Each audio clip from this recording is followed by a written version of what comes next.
Needless to say, it is a great honor for me to be among you today and to have been awarded this honorary doctorate in philosophy. It is always a pleasure and an honor to be in any university because we in Burma have great respect for learning. We believe that learning and wisdom is the way to salvation. This is why in my country, as we seek political reform, we seek educational reform as well. The kind of reform that will elevate the minds, the hearts, and the spirit of our people. I have chosen to speak today at the ceremony on self and others in politics. I have chosen to speak about politics because I'm a politician. In some parts of the world, in my country as well, some look upon politicians as a breed that must be avoided or criticized as much as possible. But I think I agree with my father, who said that there was no such thing as bad politics, but there can be bad politicians. In a country like mine, seeking to walk a new path in politics, that is to say, the path of democracy after many decades under military dictatorship, I would like to remind my audience here that my country was under a military dictatorship in some form or the other for half a century. That is a very long time in which a whole culture of politics could not only be changed but destroyed. At this moment, we are in the process of trying to revive a new kind of politics, one that is based on care for the majority of the people, and based on principles of honesty and principles of caring for the citizens rather than for those in government. Self and others becomes a challenge whenever we enter the field that is of politics, that is to say, the field of public life. Because self is an individual and others are many. Our world today is full of troubles and challenges. Our world today is full of hatred and violence. And again, I'm troubled by the focus on what is negative rather than what is positive. It was mentioned early that my father was assassinated by political opponents who did not wish for independence of our country. With all due respect, I must disagree with this. I do believe that the men who had my father assassinated also believed in independence for our country. But they believed in getting to the goal that they wished to reach in any way possible. That is to say, they had different opinions on how to achieve independence from my father and others who believed that independence had to be gained in the right way. Independence had to be gained with the honor of our country and our people intact. In politics, as in other matters, it is not just the goal that is important, but the means that we choose to achieve this goal. As we proceed towards the goals that we have set for ourselves, whether we put self before others or others before self, will decide what the outcome eventually will be. I'm not one of those who believe that the ends justify the means. If we choose the means that are not right, the ends themselves, however valuable, however precious they might have been to begin with, become distorted.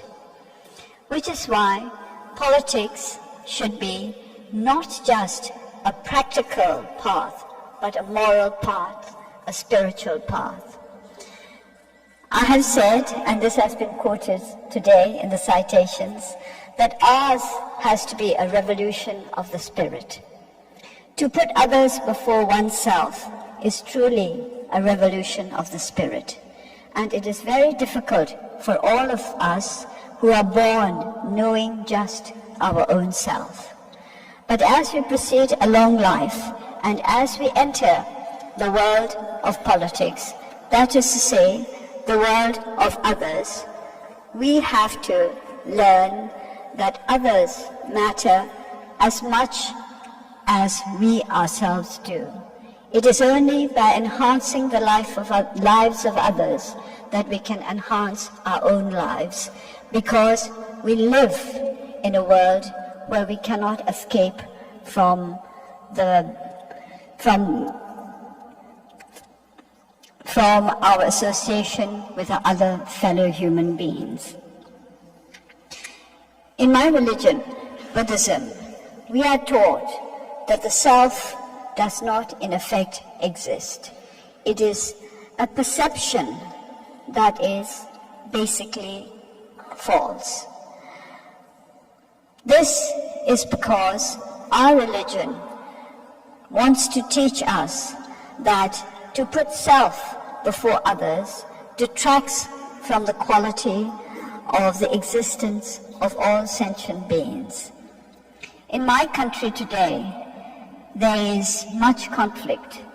There are ethnic conflicts, there are communal conflicts. And I'm troubled by the focus on the hatred, the condemnation, the desire to find culprits, the desire to identify victims.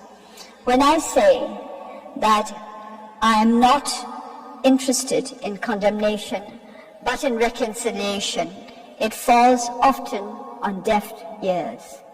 They seem to think that condemnation is essential for the solution of problems, whereas I have found from experience that condemnation tends to increase difficulties, fuel the fires of hatred and fear. Hatred and violence are rooted in fear. It is because we human beings fear for our own security that we fear others, and from fear we progress to hatred. When I speak at universities, I wish always primarily to address the students, the young, because the future of the world is in their hands, and also because I believe that we come into this world free from hatred, but we learn it as we go along. Recently, I was in Northern Ireland and I spoke to young teenagers in a school. Their attitudes, their values were very different from their parents and grandparents who had been engaged in violent conflict for many decades. They said they did not feel the same. For them, there was no problem in reaching out to those of a different, it is difficult to say a different religion in Northern Ireland, but to those of a different way of belief. All Christians in Northern Ireland who had fought against each other for generations. But these young people were free from that kind of hatred and prejudice. This is why I believe there is always hope for our world, and this is why I reach out to young people to build a world in which others can matter as much as the self. In my country, after half a century of military rule, there is much resentment against authoritarianism, against the military, against these elements which we believe had blighted the life of our nation.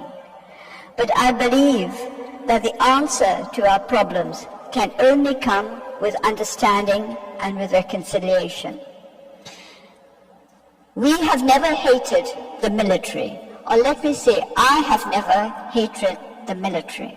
My father was the founder of the Burmese army, and although I was placed under house arrest for many years by the military regime, they never forgot that I was my father's daughter and treated me with respect and consideration. This I have always acknowledged, and I am duly grateful for the consideration. However, many of our people suffered and suffered badly under the military regime that destroyed some of the best values of our country.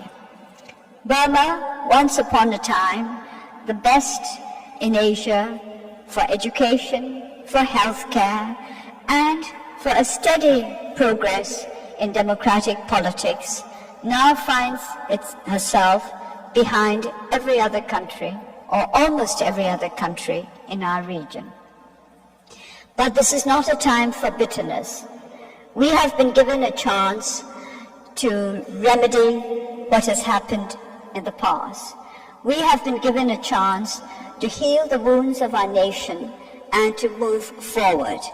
We have given a chance to put others on the same level as ourselves and to move forward together. In our quest, we have been helped greatly by friends from all over the world who have encouraged us and shown us the right way by their generosity, by their concern and their care for our people. The people of Italy, the people of Bologna will not be affected by what happens in Burma. Yet, knowing that the fate of the people of my country had little bearing on your own lives, you cared enough to reach out to us, to demonstrate your solidarity with our struggle. This is putting others on the same level as yourself. You who have helped us throughout these years have taught us that it is possible to put the self behind others. It is because of these lessons that I am grateful to you, not for the degree, which I appreciate, the ring, the book, the beautiful ceremonies, but for the spirit and heart that led you to support us, and that, I believe, made you believe in our cause. I believe our cause will prevail because you believe our cause will prevail.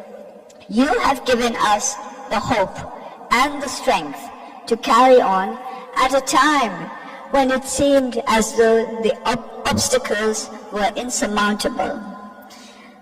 There were years when my party, the National League for Democracy, and others fighting for democracy in Burma felt that our cause was going to take many decades to prevail. But it did not take as long as some had feared, because the support of the world was greater than we had known.